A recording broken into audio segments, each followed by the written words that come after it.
Baik, kepada Anja, boleh dimulai untuk penyampaian materi. Sama-sama.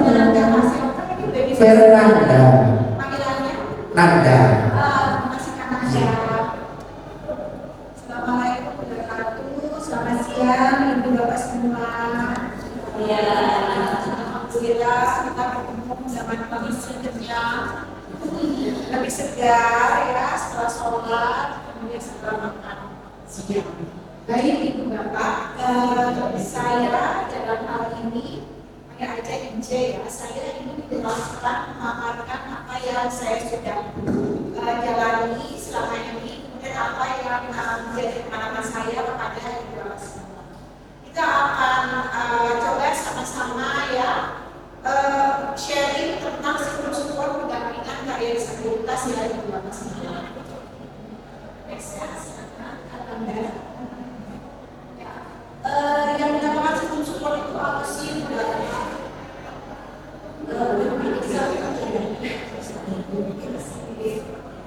Sistem support itu apa sih Ibu Bapak? Karena sistem support itu adalah konotasi semua yang mendampingi kita.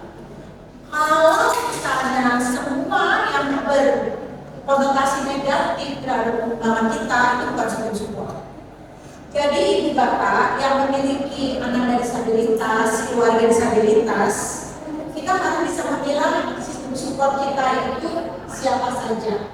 Ingat, yang kita ambil adalah mereka yang memberikan segala hal bantuan yang sifatnya suportif atau semua yang hubungannya positif untuk perkembangan Anda.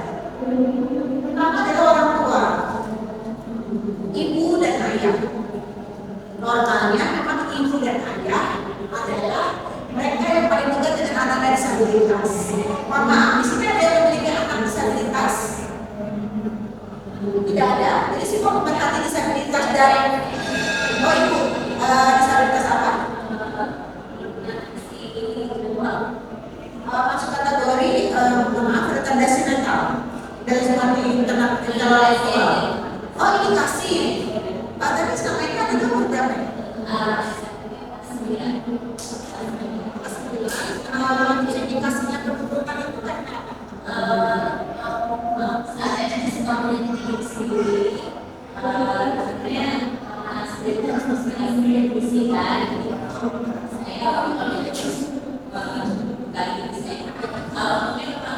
Saya semakin saya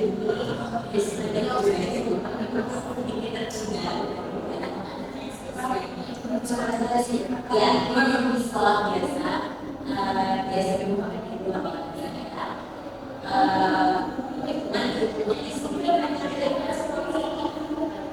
kasih buat sharingnya. Baik, Ibu Bapak semua, di sini kita lihat bahwa orang tua seharusnya menjadi support yang terbaik untuk anak dan disabilitas. Kita melihat nanti bagaimana orang tua itu menjadi bonding bagi anak disabilitas untuk membangun usaha mikro Ibu Bapak. Kenapa saya ngomong sih anak disabilitas itu terutama yang intellectual disorder, autisme, kemudian juga perubahan fungsi mental intelektual ya, atau Down syndrome atau retardasi mental dan lain-lain. Karena apa? Karena meskipun disabilitas dilindungi oleh Undang-Undang Nomor 8 Tahun 2016 tentang disabilitas, bahwa disabilitas berhak untuk mendapatkan pekerjaan yang layak, berhak untuk masuk ke perusahaan baik perusahaan dalam negeri, perusahaan yang bergerak di bidang BUMN, BUMD dengan kategori 2%, 1,5%. Namun kembali kepada sisi personalia atau human resource department. Kalau Ibu Bapak menjadi seorang staf HRD ya, kemudian ada 2 kandidat, satu sudah lulus ujian tertulis namun dalam kategori normal rupiah. Kemudian satu lagi sudah lulus juga ujian tertulis namun dengan kondisi dengan jelalatan, kemudian sepatunya satu biru muda, satu lagi biru tua, kemudian memakai ransel yang sudah buntut ya, atau datang ke kantor kemudian langsung comot pisang temannya gitu ya, lari sana lari sini seperti yang terjadi pada anak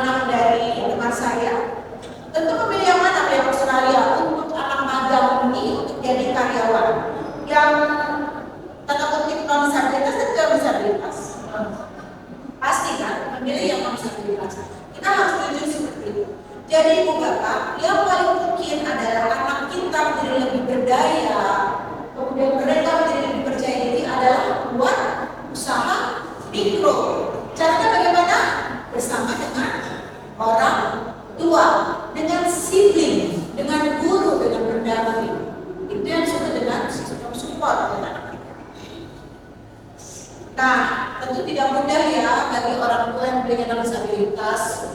Keluarga besar tentu ada juga yang melecehkan, hina, sebagaimana yang saya alami. Putra saya almarhum, usia 25 tahun, tahun lalu meninggal dunia. Saya mengalami banyak hinaan, kemudian juga banyak bullying dari keluarga besar, bahkan dari orang tua saya sendiri. Ya, penolakan terhadap anak saya. Namun semua kita kembalikan kepada Allah yang memberikan kita amanah. Itu adalah surga loh. Jadi jangan pernah sia-siakan. Percaya deh, berkat ibu bapak itu terletak di anak itu. Wajah Allah itu tercermin dari anak. Jadi biar sebaik-baiknya, kemudian beri support anak itu. Kemudian kalau ada keluarga yang menghina, meremehkan, apakah kita akan terbangun dari kata-kata hinaan? Jangan. Tutup telinga, tutup mata, kita hanya fokus yang terbaik untuk anak. Gitu ya ibu ya. Ya, kemudian yang kedua adalah fokus untuk membuat usaha bersama anak itu. Caranya untuk meningkatkan rasa percaya diri anak itu, buat label usaha atas nama anak itu. Bisa, namanya Vincent. Dia membuat tasbih, ya. Project itu tulisnya Vince Kreatif atau Vince Craft. Anak itu nama siapa? Abi. Nama Abi, misalnya Abi suka buat roti, buatkan Abi Bakery atau Abi Snack. Kemudian Abi ngapain?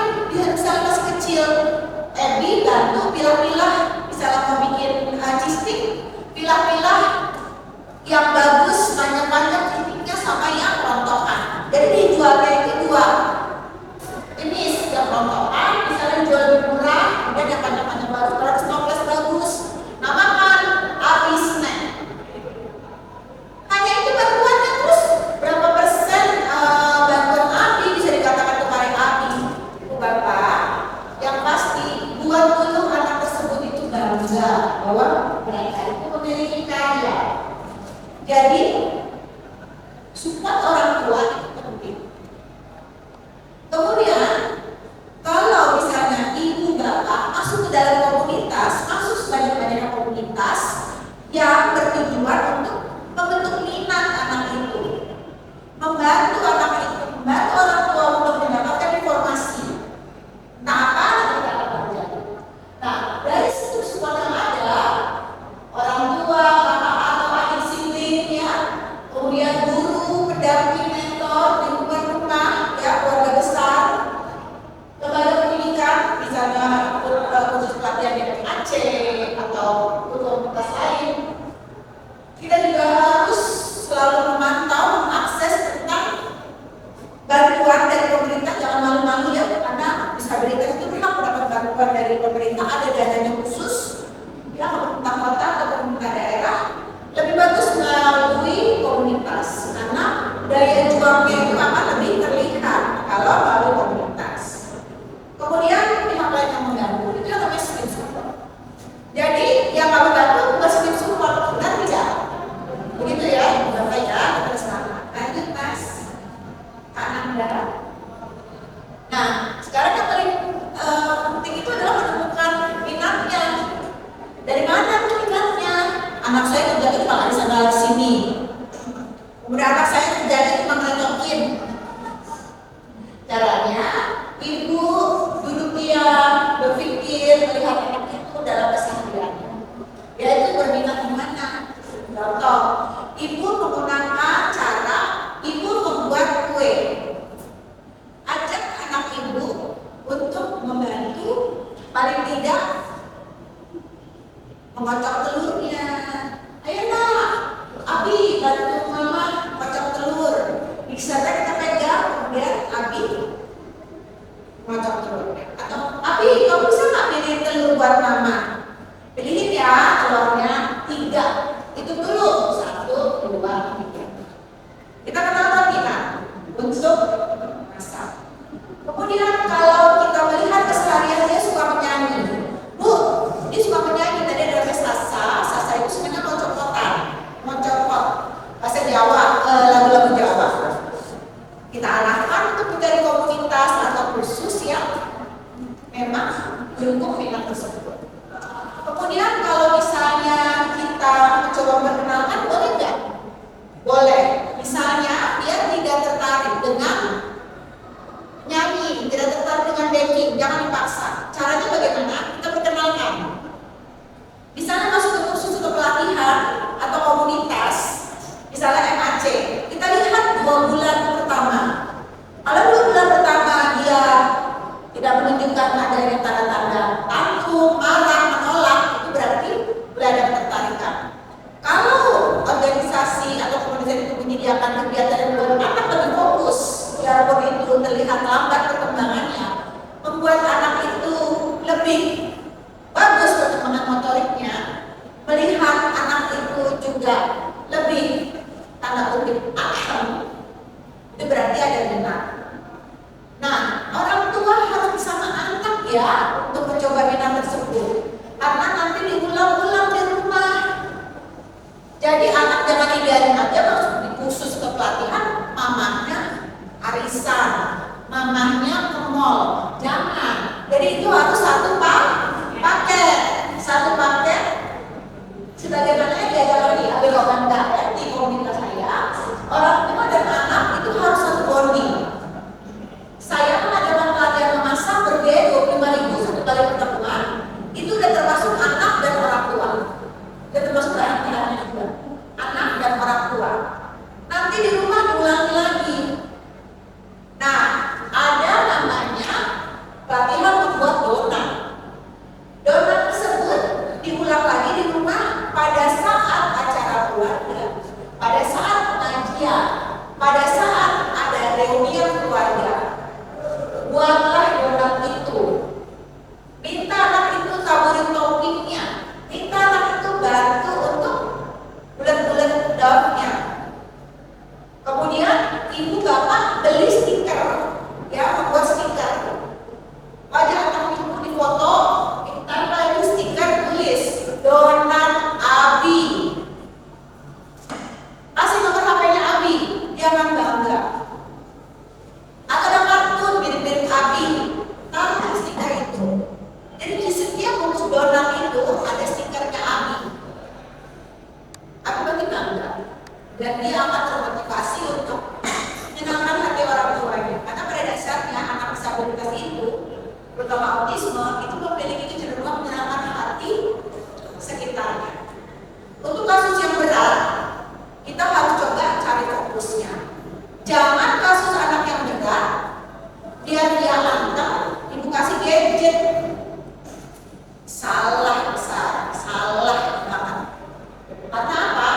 Semakin anak itu diberikan gadget, maka akan untuk 1-2 hari. Tapi selebihnya kita langsung ditembus untuk masuk ke dunianya. Karena anak-anak autisme yang paling penting adalah kita mendapatkan sinar fokus anak itu kepada kita sebagai komunikator dan komunikan, agar apa yang disampaikan bisa masuk pada anak tersebut. Kalau dia sudah terbiasa, lalu lagi kita dikasih HP ini, HP kamu main deh, mama mau ngobrol dulu sama teman mama, sulit. Semakin sulit kita untuk tembus ke dunia Ananda, ya. Jadi gunakan waktu untuk bersama Ananda untuk mencari titik sinar anak itu atas minat tersebut. Ajak dia bermain sambil menghasilkan karya, misalnya tadi membuat donat, memilih-milih stick mana yang bisa ditaruh stokes, mana yang kita bisa dibuat remahan, ya. Kemudian beri label atas nama anak itu, ada kebanggaan dia, ya itu ya. Jadi kita mulai membuat usaha mikro sedini mungkin usia anak tersebut. Libatkan anak itu. 5%, 10% penyertaannya, gak ada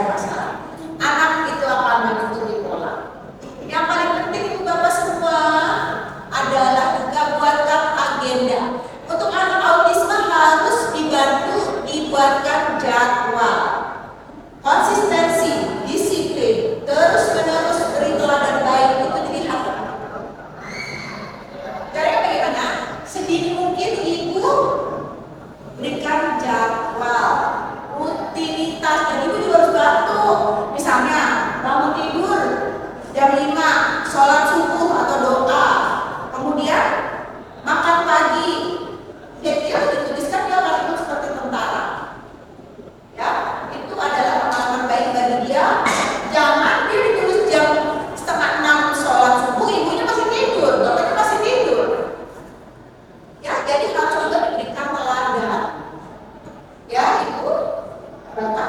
Kemudian kalau memiliki anak autis itu jangan dihindari untuk ikut satu sosialisasi dengan keluarga besar, dengan lingkungan. Tetap harus diajak. Ada orang tua yang bahkan menyembunyikan anaknya. Ajak itu. Bu, nanti di pengajian dia taruh taplak semuanya hancur gitu makanan-makanan. Ajak dia. Ibu arahkan, ibu pegang, ibu sampaikan. Bu, kalau tantrum gimana? Anak autisme kalau tantrum caranya satu, hindari produk gluten. Jangan dikasih Indomie. Biar gampang kasih aja roti. Gandum itu penyebab gluten bagi anak karena apa? Mereka itu sensitif pencernaannya. Gandum tidak tumbuh di bumi Indonesia. Jadi ibu bapak bisa pakai apa? Nasi, tepung beras, tepung tapioka, jagung rebus, ubi, singkong. Itu makanan sehat khas Indonesia yang aman bagi disabilitas. Yang kedua adalah apa? Proses food, sosis hindarin, bakso berpengaruh hindari, yang CSG-nya banyak, ciki-ciki hindarin. Anak akan mudah reaktif, dia akan mudah tantrum kalau kita berikan makanan pemicu. Kemudian apa lagi? Hindari apa ibu? Benar, coklat. Coklat itu juga bahaya bagi disabilitas autisme. Coklat itu membuat anak mudah reaktif. Ibu kasih coklat, anak itu langsung bisa muter-muter. Kayak gasing, benar gak bu? Betul, betul itu autisme. ADHD. Tapi ibu bisa merasakan ya. Dikasih kontaminasi coklat sedikit aja langsung ya, kayak gasing ya. Ya, jadi hindari itu ya bu. Terus meskipun, aduh saya sibuk banget nih, caranya bagaimana? Caranya ibu stok-stok makanan di freezer. Taruh di tempat-tempat itu kecil, jadi setiap mau angetin, setiap masak ambilnya satu. Kemudian besok lagi ambil satu. Kasih variasi, gitu ya. Itu juga produk susu juga untuk yang alergi kerak itu juga harus dihindari ya. Jadi pakai susu kedelai aja. Kemudian kalau udah terjadi tantrum, kenapa bu guling-guling di mall? Gitu. Bu, ternyata dia di tempat khusus dia tantrum ganti-ganti gitu. Coba dikasih pelan-pelan, pegang tangannya, sejajar dengan dia akan matanya. Nah, ini mama. Nah, ini gurumu. Mengatakan sabar ya nak, kamu harus tenang. Ambil es batu, genggam dia. Kalau tidak, minum air. Kita banyak nih di mall atau di resto yang dingin kan, pegang berbaju atau es bobo, pegang tangannya dia, ya. Kemudian kalau misalnya bisa ada air es atau juga yang dingin bisa diusapkan pelan-pelan nih, jangan gol-gol gitu ya. Kita memakan usapkan pelan-pelan ke mana kepalanya, ya pipinya, sambil dekatkan mulut, dia akan lebih tenang. Kemudian untuk pengalaman ini saya dapatkan dari seorang dokter yang memiliki kecenderungan autisme, ya, namun mild. Jadi dia bercerita pengalamannya. Kemudian dia merasakan pada saat ada satu dorongan untuk mengamuk, untuk marah, dia membasuh wajahnya dengan air es. Membasuh. Nah ini juga dialami oleh anak saya. Jadi kalau mulai merasa nggak enak, nggak nyaman, dia merasa makan-makan, itu dia biasanya membasuh kepalanya dan itu akan menjadi lebih baik.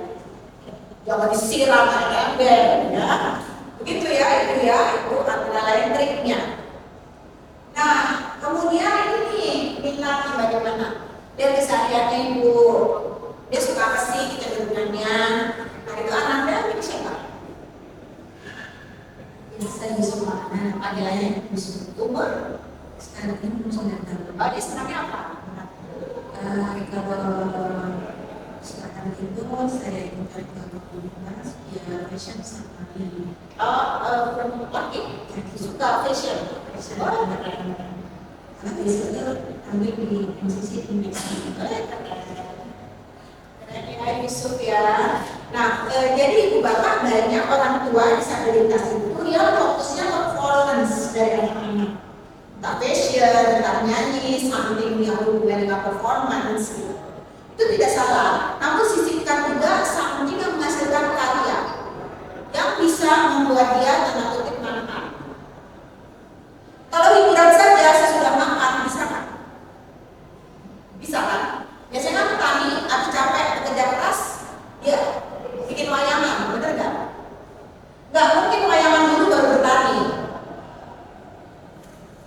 Benar ya Bu ya? Jadi sisipkan ya Bu ya, pelatihan untuk Yusuf, misalnya bikin bakso sehat, kemudian ajari dia untuk masak nasi dengan rice cooker, kemudian memilah-milah sayur, memilah buah, tetap diajarkan yang satunya hubungannya dengan pemahaman dia bahwa karya itu harus nyata. Misalnya bantu ibu bikin kacang goreng di harus toples ya, kasih nama Yusuf Banternak atau Yusuf Cafe misalnya. Jadi dia lebih percaya diri dan dia tahu gue nih wirausaha baru. Dia tuh masih umur 9 tahun nggak apa-apa. Ya, kenalkan dia, kenalkan juga baking, membuat roti, pastry, barista sedini mungkin. Dia akan menjadi nyaman dan bisa membuat kafe nanti bersama dengan orang tua atau didamping. Ya Bu ya. Jadi harus tetap semangat menjadikan anak sebagai wirausahawan atau wirausahawati. Kemudian, harus saya nggak ketemu nih minatnya, gimana caranya ya? Saya juga nggak tahu nih gimana sih dia bakal apa. Perkenalkan caranya kita bantu ikut banyak komunitas. Ada komunitas tuh yang memberikan pelatihan gratis memperkenalkan bahwa ini ada pelatihan membuat kompos dari daun-daun yang ada di rumah. Kemudian di pack ditulis namanya kompos Abi 5.000, kompos Yusuf 5.000, ada foto dia, ada brand, dia akan bangga. Begitu ya Bu ya. Jadi harus disisipkan something yang menjadikan dia adalah pemilik usaha. Kemudian kita kenalkan juga selain dengan komunitas atau pelatihan-pelatihan yang berbeda, kita lihat di 2 bulan pertama. Kalau dia ternyata memang tertarik, dia akan terus bertanya, dia akan dengan senang hati terjam untuk pergi kursus. Misalnya itu perkenalkan dengan kursus membuat roti pada jam 13, dia sudah bertemu waktu itu. Berarti itu tanda adanya di minat ketertarikan. Ibu buku minat tersebut. Jangan dicoba ini coba ini. Jangan. Ya kalau anak mental intellectual disorder, misalkan satu periode 1 kali kita melakukan ini coba nanti 2 bulan evaluasinya ya. Nah, kemudian kita melihat kesehariannya, kemudian kita juga memperkenalkan minat. Kalau sudah ketemu, kita fasilitasi. Banyak ibu-ibu bisa beli baju, bisa beli sepatu bagus, bisa beli tas bagus, tapi untuk memberikan anaknya khusus pelatihan, kan ada banget sih. Dengan gue bisa beli baju atau beli sepatu, mendingan. Ada seperti itu. Dan gak salah juga sih. Namun kalau kita ingin anak kita lebih berkembang, maka jangan sayang dengan uang, tapi evaluasinya per 2 bulan untuk satu minat baru, untuk satu keinginan percobaan uji coba mencari kemungkinan ketertarikan. Itu ya Ibu ya. Kemudian selanjutnya Pak.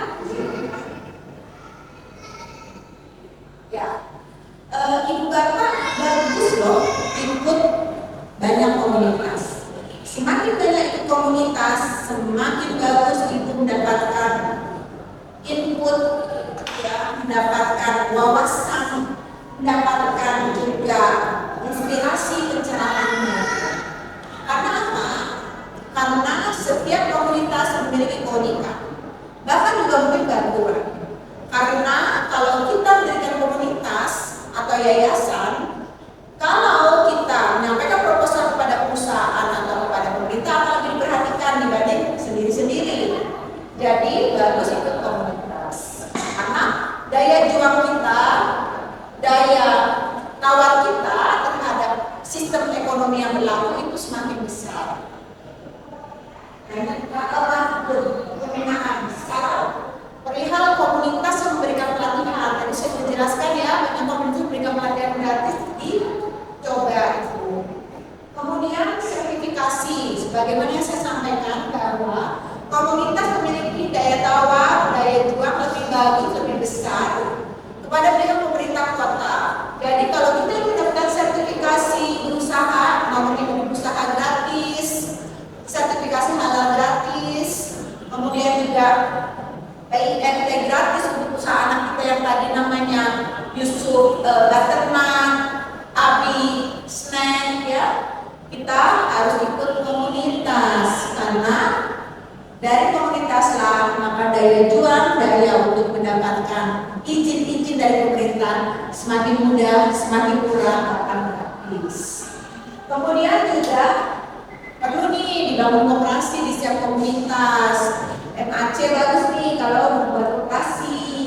Jadi koperasi itu bisa berupa toko, simpan pinjam, toko komunitas untuk sembako, baik untuk karyawan, untuk siswa dengan orang tua, itu akan membuat kita juga memiliki peran, ya. Kemudian juga pemerintah itu kan juga memiliki bantuan koperasi sampai 2 miliar, ya, untuk pengelolaan. Itu juga kita akan memiliki bargaining power yang lebih besar dalam hal memperjuangkan hak-hak disabilitas. Kemudian di sini kita lihat komunitas juga bisa memasarkan. Komunitas melalui belajar-belajar, ya, bisa memasarkan produk disabilitas. Kemudian kalau kita memiliki toko di MAC, punya toko kerjasama dengan Indogrosir, ABKWKM punya ABKWKM, tempat anak-anak berlatih menjaga toko, membersihkan toko, tata kelola toko kecil, kemudian belajar berbelanja. Jadi itu ada sinergitas. Kemudian nanti di rumah bersama orang tua membuat warung kecil bersama dengan anak. Kalau mau ikut program Indogrosir seluruh Indonesia, baik di komunitas atau disabilitas, mendapatkan dana bantuan CSR 10 juta. Misalnya 30 juta, betul kan? Memiliki ABKWKM.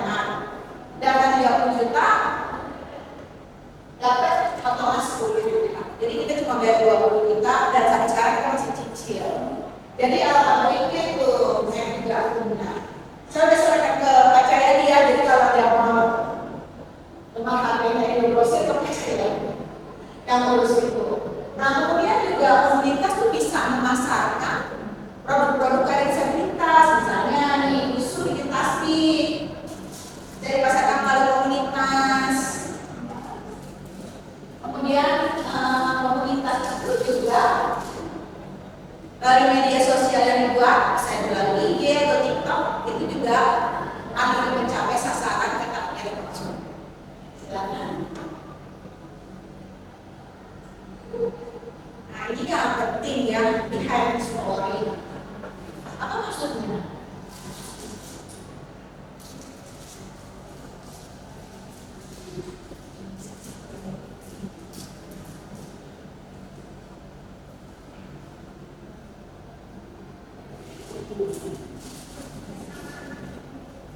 Apa maksudnya behind the story?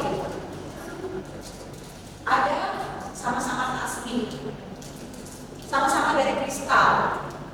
Satu yang jual adalah pedagang di toko sebelah, harganya 10.000. Kemudian ada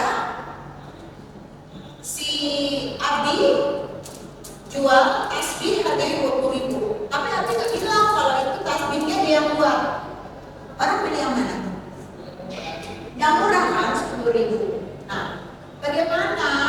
agar nilai dari hasil karya disabilitas itu dihargai melalui behind the story. Bagaimana caranya? Ini tasbih ya, atas nama Vincent. Dia jual di pasaran dengan nama Vincent Craft.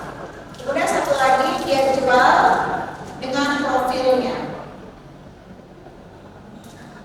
Dia sebutkan disabilitas autisme, kemudian karyanya itu apa saja, hobinya apa saja, kemudian apa yang dia senangi. Silakan bisa dilihat, bisa diputar ya. Itu nilai jualnya akan lebih tinggi. Bukannya kita memanfaatkan rasa kasihan, tidak. Karena ada upaya disabilitas itu yang tidak bisa dinilai dengan uang. Beberapa contoh. Saya punya produk harganya 45.000.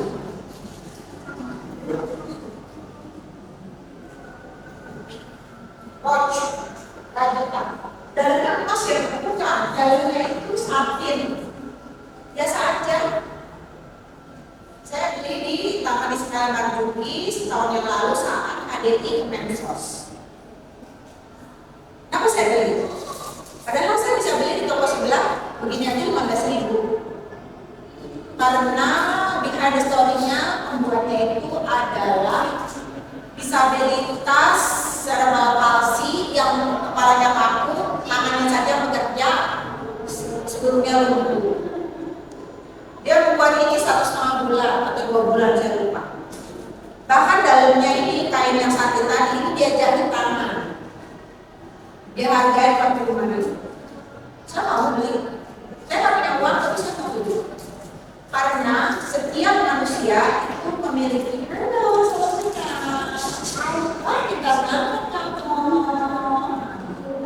setiap disabilitas memiliki wajah malaikat ya, dan setiap orang yang memiliki nurani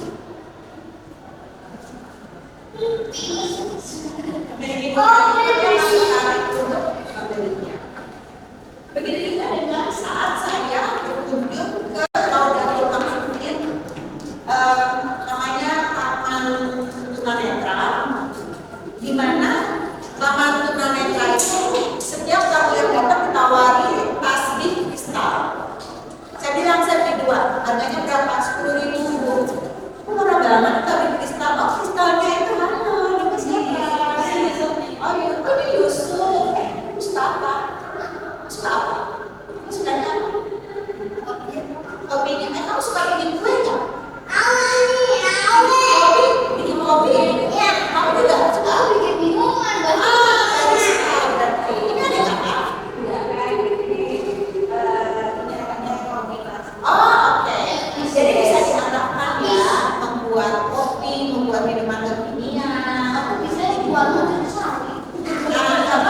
Nanti buat nutrisari kekinian, misalnya ada tambahan buahnya, hiasannya, tambah mousse-nya, tambah cheese cream-nya, seperti itu. Taburan kacang warna-warni, seperti itu. Baik. Jadi di sini kita lihat bahwa produk disabilitas kalau kita berikan story-nya itu akan menambah minat. Nah, saya tanya, kenapa kurang banget tasbih? Bu, ini kan dapat dari donatur kristalnya. Saya bilang, coba pakai tulisan dibuat oleh tunanetra, kalau tidak ada uang mungkin harganya dijual di toko itu juga laku bagi tamu-tamu yang datang atau waktu di organisasi. Dia pun nanti aja Bu, soalnya males lah beli label, males lah beli label, males lah beli caption. Saya beli 2. Ada tamu saya datang, Bu ini harga berapa? Saya ceritakan, oh ini yang membuat ini tunanetra. Mereka ini yang supaya membuat dan kemudian oleh pengurusnya itu diberikan warnanya. Ada tunanetra yang berpikir, dia bantu dengan warna.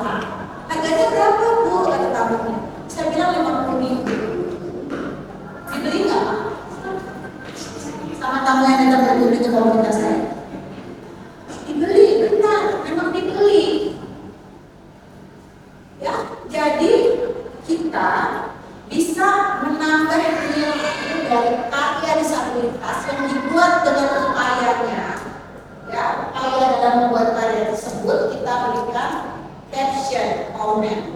Tapi kan tidak mungkin ya kita terus-menerus berbicara. Buatlah label seperti yang contoh tadi Tasbih Rosario. Nah, ada labelnya, ada captionnya, namanya. Kalau nanti dibuat begini, roti api disabilitas dengan autisme yang gemar memasak, terutama roti, itu kan menambah nilai, menambah kedalaman, menambah satu rasa dari calon pembeli bahwa aku orang baik, aku peduli sama disabilitas. Itu salah nggak sih rasa itu? Nggak salah. Bikin orang bahagia nggak salah. Gitu ya ibu, bapak dia tetap semangat. Lanjut. Nah, kalau kita bikin gerakan pakai bambu disabilitas, yang terjadi apa? Ekosistem berjalan kan? Disabilitas terbantu kan? Orang tua disabilitas lebih sejahtera dalam arti punya uang loh, tapi rasa bahagia. Ya, rasa bahwa anak aku bermanfaat loh bagi bangsa negara dan menjadi satu teladan generasi emas. Benar tidak? Itu ekosistem yang bagus kalau gerakan ini digaungkan. Ya. Kemudian kenapa disabilitas itu akan lebih terpenuhi kalau diberikan kesempatan. Karena apa? Kalau kita membeli produk disabilitas, menyisihkan dana kita untuk disabilitas, maka selain ekosistem itu berjalan, kita juga memberikan peluang bagi disabilitas itu untuk tersenyum, aktif berkarya. Dan itu juga akan membuat kita menjadi lebih bahagia. Karena pada saat itu juga bukan hanya makhluk yang tertarik pada nilai uang, tapi ada juga nilai lain di luar uang sebagai wasita. Nah, dengan ajar itu ya.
orang tuanya masih terikat perkawinan dan memiliki anak autisme.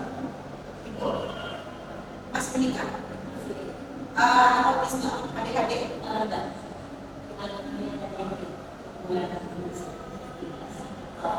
Tapi bukan autisme.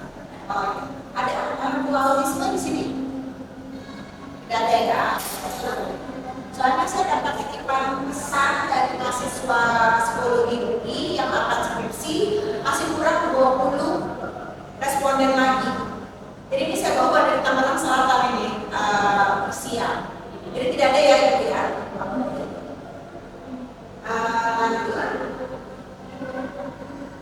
Kalau itu Bapak ingin komunikasi dengan saya, bertanya atau komunikasi ingin menunjukkan atau konsultasi dari saya secara gratis, silakan bisa hubungi saya, bisa menemani IG pribadi saya plus Indonesia atau IG ABK UMKM ABK ke UMKM Indonesia. Bisa Google juga ABK UMKM.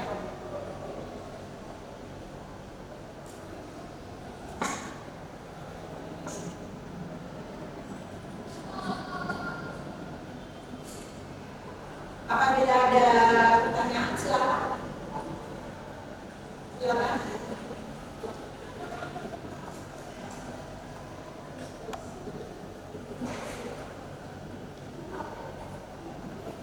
Terima kasih.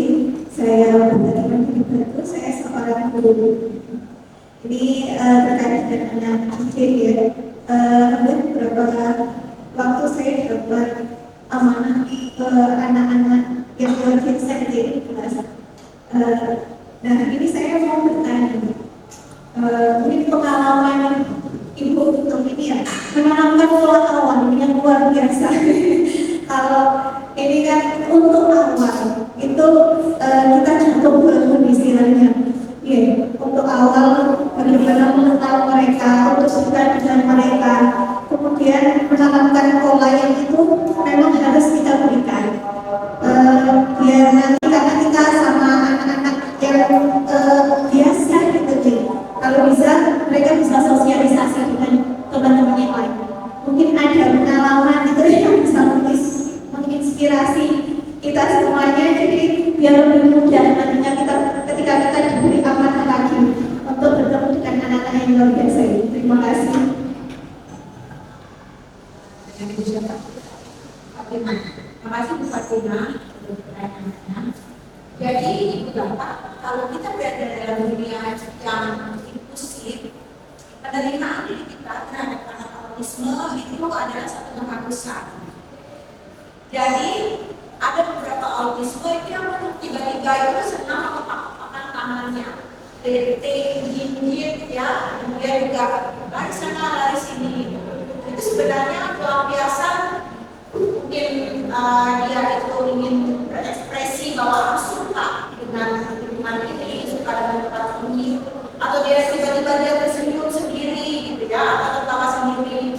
Ya itu memang ekspresi diri mereka. Jadi penerimaan yang pertama dari kita. Kemudian ada juga orang tua atau kemudian mencap anak itu sebagai anak bandel. Pada saat anak itu mengekspresikan dia muter-muter, dia benda-benda yang bertukar, dia tertarik gitu ya. Kemudian dia dipanggil tidak menoleh, dan kadang-kadang orang tua mencap itu sebagai anak nakal atau guru mencap sebagai anak nakal. Jangan, tapi kita berikan kesempatan kepada anak tersebut untuk mengetahui bahwa dia itu berada dalam dunia yang inklusif. Caranya, ibu yang menyampaikan kepada anak-anak yang non-disabilitas untuk menerima anak tersebut. Karena mayoritas itu adalah disabilitas, berarti kita yang mengajak disabilitas untuk menghargai, menghormati mereka yang unik itu. Saling bantu. Tidak mudah ya, kasus Timothy yang terjun dari lantai 4 itu, kalau saya lihat dia autisme yang main, yang ringan. Saya selalu menyampaikan kepada orang tua bahwa kalau kita memiliki anak dengan mental intellectual disorder, yang ada di benak kita, pahit-pahitnya dulu, yaitu apa?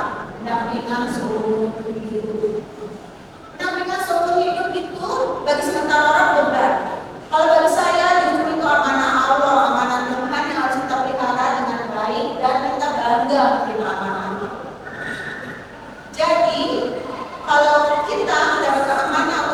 hidup, namun semua kita lihat tergantung dari berat ringannya diagnosa tersebut. Apakah dia ringan, menengah, atau cukup berat? Ya. Kemudian ibu, kita juga lihat juga anak tersebut bagaimana perkembangannya terhadap pelatihan yang kita sudah berikan. Apakah dia bisa menyerah? Apakah harus diulang-ulangi lagi? Namun yang pasti untuk mendapatkan praktek anak dengan mental intellectual disorder harus terus-menerus ulangi, harus terus-menerus kita ajari ulang. Jadi di sekolah cuma 6 jam lah, let's say. Di rumah berapa jam? 24 dikurang 6 berapa? 18 jam. Jadi sebenarnya tugasnya siapa? Nah, kadang-kadang orang tua itu nyalahin sekolah, padahal terus kesel, capek enggak? Jangan, kalau kita berpikir itu amanah Allah, amanah Tuhan, kita hidup suka cinta, hidup bersenang hati, kita dituntut untuk menerima amanah itu. Itu ya ibu bapak ya. Jadi terus-menerus pendampingan itu penting. Kasus Timothy, pada saat dia dilecehkan, dibully, orang tuanya di mana? Kalau seperti itu kan paling tidak harus ada orang dekat untuk dia bisa cerita. Dia pendam. Saya tidak menyalahkan orang tuanya ya, tapi kita selalu sampaikan baik-baiknya anak dengan mental intellectual disorder itu harus dengan mengakui orang tua. Atau komunitas bilang, anak kita itu belajar biar mandiri, anak kita biar bisa hidup sendiri. Ya bagaimana kalau disabilitas tunadaksa, disabilitas sensorik yang tunanetra, tuli, ya kalau misalnya mau independen ya bisa. Kan ada masalah dengan intelektual mentalnya dia. Lah kalau anak mental intellectual disorder, kita lepas. Yang melecehkan, yang bullying banyak nggak? Banyak, apalagi dia tahu itu anak punya HP loh, HP-nya mahal, punya nomor sendiri. Kalau anak dengan mental intellectual disorder, sebaiknya HP dulu ke orang tuanya, ada bisa saling cross-check. Kalau tidak, dia akan mudah jadi korban.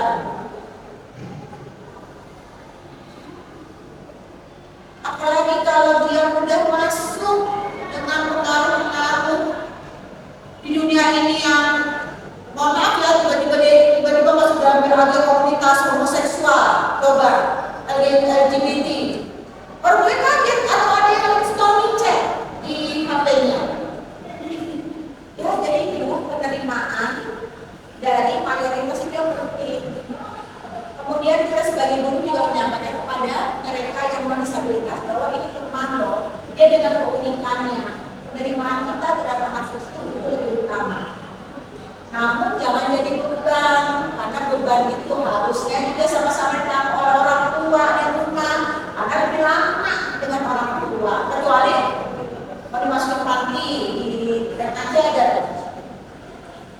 panti aja ada pendidikannya. Nah, 6 bulan ya kalau misalnya 6 bulan dan berbiaya, gak usah pintas dulu deh, berbiaya 30 juta atau 50 juta ya mau aja gitu. Ya bisa marahnya aja, ya aja bikin anak saya begini kita semuanya di bawah dari bebannya aja.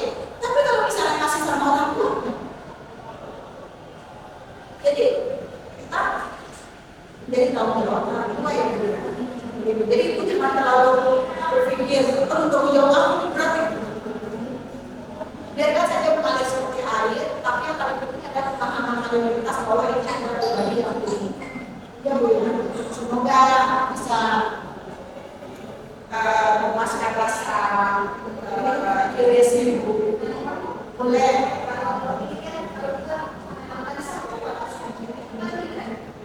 kalau kita menanamkan satu pola saja itu kan tidak cukup sekali 2 kali. Biasanya awal itu kan memberontak itu. Kalau saya kita kebiasaan baik gitu loh, seandainya membereskan mainan itu, apakah seandainya kita tuh anaknya mau sendiri ataukah itu pola itu tetap kalau anaknya sebenarnya harus dibereskan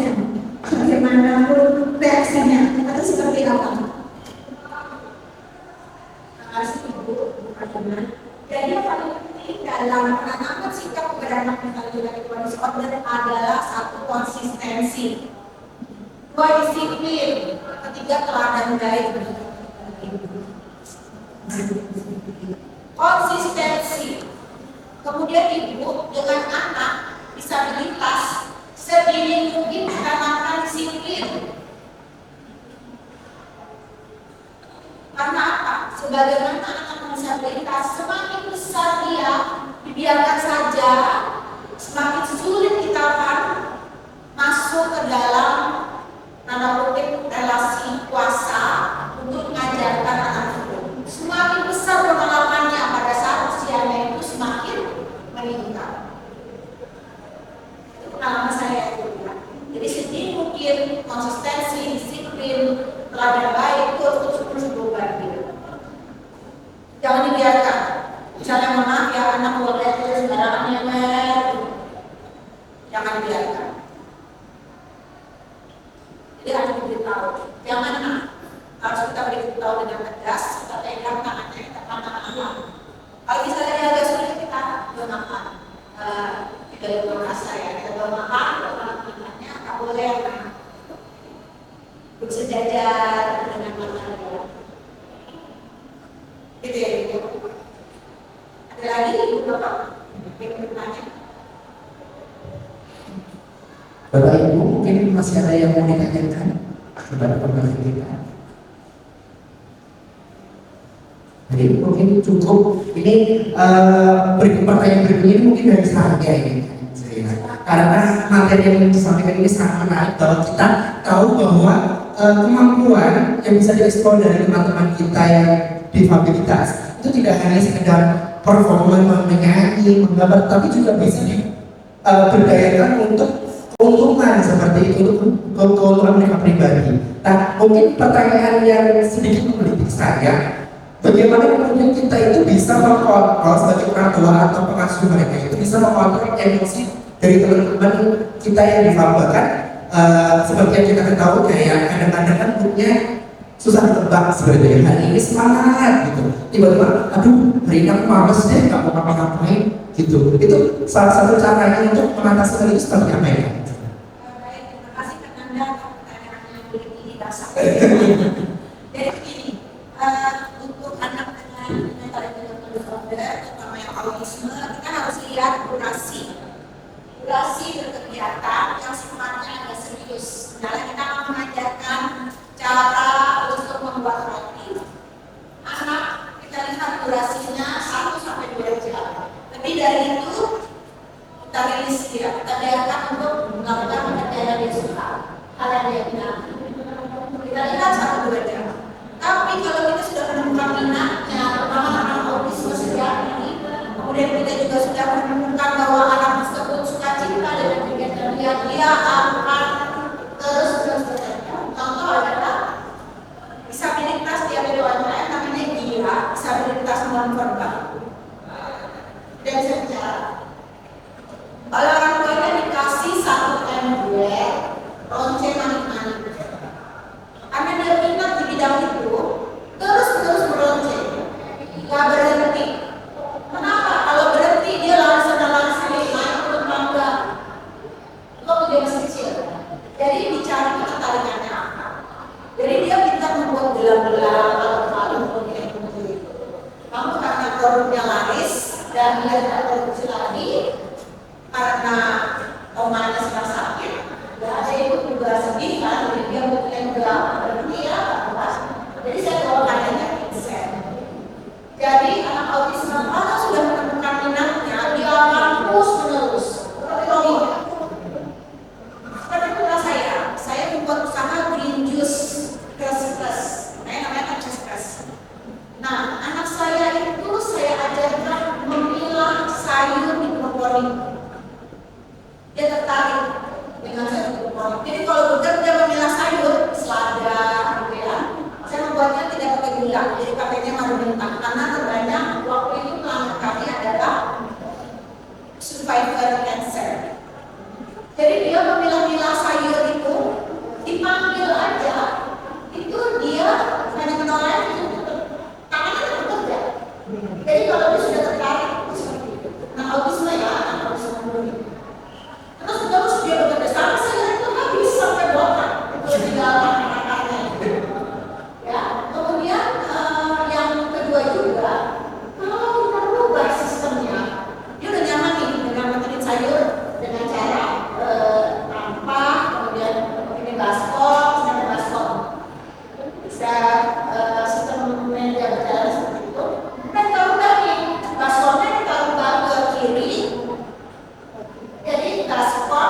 tanpa respon. Namun, anak autisme itu sangat sulit beradaptasi. Yang pengalaman saya. Nah, cara bagaimana nih? Kita pelajari anak asuh kita. Dia durasinya berapa lama? Tertarik nggak dengan bidang itu? Kalau dia tertarik, dia bisa berjam di situ. Tapi kalau dia tertarik, 10 menit juga ogah. Jadi, setiap kegiatan dicoba durasi 1 jam dulu. Lebih lama tertarik 2 jam. Tapi biasanya untuk kegiatan baru maksimal anak autisme itu 1 jam sampai 2 jam. Habis itu diseling something yang game, something yang membuat dia tertarik dengan hal-hal baru, minat itu kan gitu. Terima kasih atas jawabannya. Jadi Bapak Ibu kita bisa merangkum dari materi yang sudah disampaikan oleh Kak Ica bahwa pentingnya support system bagi penyandang difabilitas yaitu melibatkan orang tua, guru, komunitas, hingga pemerintah. Minat adalah kunci yang harus ditemukan untuk memberikan dukungan kepada mereka. Kita juga bisa sebagai pengasuh atau orang tua juga memberikan fasilitas bagi anak-anak kita untuk mencarikan sertifikasi, NID dan lain sebagainya. Dan juga kita bisa membantu mereka untuk menciptakan behind the story seperti itu agar menambah value dari produk yang sudah mereka buat seperti itu. Boleh berikan aplaus yang meriah untuk materi kita sore hari ini. Baik, terima kasih atas sesi materinya. Waktu yang kebetulan juga sudah selesai Ibu seperti itu. Terima kasih untuk Bapak Ibu yang sudah hadir pada sesi pada hari ini. Kita ada sesi dokumentasi dulu bersama-sama dengan pemateri juga. Dipersilakan untuk maju ke depan. Makasih Mas Nanda, Iya, terima kasih sama-sama. buat semua. Hah? Aja ya?